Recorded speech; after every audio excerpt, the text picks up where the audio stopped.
বরিশালের কীর্তনখোলা নদীর তীরে চরমোনাইয়ের বার্ষিক মাহফিল আনুষ্ঠানিকভাবে শুরু হবে। এটি অগ্রহায়ণের মাহফিল নামে বেশি পরিচিত। বাদ জোহর চরমোনাই পীর মুফতি সৈয়দ মোহাম্মদ রেজাউল করিমের উদ্বোধনী বয়ানের মাধ্যমে মাহফিল শুরু হবে। মাহফিলের শেষ দিন শুক্রবার হওয়ায় এদিন দেশের সর্ববৃহৎ জুমার জামাত অনুষ্ঠিত হবে চরমোনাই মাদ্রাসা ময়দানে। বাদ জোহর শুরু হওয়া মাহফিল ৩০ নভেম্বর সকাল ৮টায় আখেরি মোনাজাতের মধ্য দিয়ে শেষ হবে। চরমোনাই বার্ষিক মাহফিলে ৭টি মূল বয়ানের মধ্যে চরমোনাই পীর মুফতি সৈয়দ মোহাম্মদ রেজাউল করিম ৫টি ও শায়েখে চরমোনাই মুফতি সৈয়দ মোহাম্মদ ফয়জুল করিম ২টি বয়ান করবেন। প্রতি বছর বাংলা মাস হিসেব করে চরমোনাইতে অগ্রহায়ণ ও ফাল্গুন মাসে ২টি মাহফিল হয়। এই চরমোনাই প্রতিষ্ঠান দাদাজান রহমতুল্লাহ আলাই তিনি প্রতিষ্ঠিত করে গেছিলেন। তা আজকে প্রায় ১০০ বছর হয়ে গেল।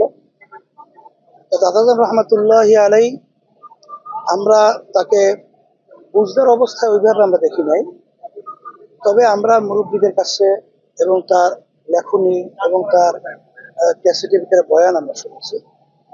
আসলে মূল ব্যাপার হলো যে এই দিনের দিন আল্লাহ যে বরকত দান করেছে, দিনের দিন যে প্রতিষ্ঠান যে আল্লাহ বাড়ায়া দিচ্ছে, এর মূল পিছনে কারণ হলো এখলাস।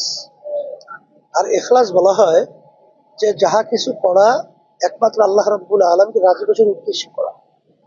তা দাদাজান রহমতুল্লাহ আলাই প্রতিষ্ঠান করছিলেন এবং এই মাহফিল বা এই দরবার বা তরিকা এটা তিনি প্রতিষ্ঠিত করার মূল পিছনে তার উদ্দেশ্য ছিল আল্লাহকে রাজি খুশির উদ্দেশ্যে এবং আল্লাহর পথ ভোলা, বান্দাদেরকে আল্লাহর বান্দীদেরকে আল্লাহর সঙ্গে পরিচয় ঘটাইয়া সম্পর্ক তৈরি করার জন্য। তার ধারাবাহিকতায় আমার আব্বাজান রহমতুল্লাহ আলাই তিনি আলহামদুলিল্লাহ একই সূত্রে তিনিও আলহামদুলিল্লাহ ওইভাবে এখলাস নিয়ে তিনি কাজ করছেন, যেটা আমরা বড় হওয়ার পরে দেখেছি যে আব্বাজান রহমতুল্লাহ আলাই আল্লাহ এবং আল্লাহ রসুলের বিরুদ্ধে কোনো কার্যক্রম যাবে বা কোনো কথা যাবে এ ব্যাপারে তিনি অত্যন্ত সতর্ক থাকতেন এবং সেখানে আল্লাহ এবং আল্লাহ রসুলের বিরুদ্ধে চারণকারী বা বিরুদ্ধে যাবে এ ব্যাপারে তিনি তাদের ছেলেদেরকে মেয়েদেরকে আত্মীয় স্বজন কাউকেই চেতেন। একমাত্র আল্লাহকে রাজি খুশির উদ্দেশ্যেই তার কার্যক্রমটা আমরা দেখেছি।